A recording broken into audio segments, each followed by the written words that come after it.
पर्यावरण को मानता है, उसके हिसाब से दीपावली का जो काम है, दीपावली में पटाखा वटाखा छुड़ाते हैं जो लोग, उसके हिसाब से आप पर्यावरण का प्रदूषण कर रहे हैं, उसके हिसाब से ये अनैतिक काम हो गया। जबकि कि हिंदू सनातनी व्यक्ति है, उसके लिए जब दीपावली का जो मतलब कि त्यौहार होता है, भगवान राम के लौटने का त्यौहार होता है, उसके लिए बहुत नैतिक काम है। वो उसकी खुशी मनाने के लिए पटाखे भी छुटाएगा और भी कुछ काम करेगा, जो एक पर्यावरणवादी के दृष्टि से अनैतिक काम हो जाएगा और हमारे दृष्टि से वो बहुत नैतिक काम होगा। तो एक ही काम समाज और समाज के परिप्रेक्ष्य में होता है।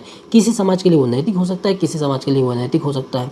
इसी तरीके से जो मुस्लिम व्यक्ति है, बकरीद के दिन हज़ारों लाखों मतलब बकरी काट देता है, दूसरा समाज उसको अनैतिक कहता है। उसके समाज से के हिसाब से उसके लिए वो नैतिक काम होता है, क्योंकि वो मानता है कि हमारे धर्म में ऐसा होता है, उस संस्कृति में उसके हिसाब से मानेंगे।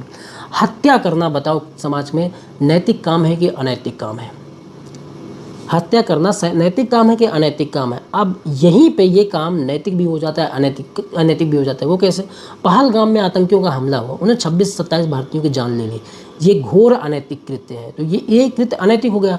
अब वहीं अगर भारतीय सेना उन पे ऊपर कार्रवाई करती है और उनको मारती है, तो ये बताओ किस तरीके का काम है?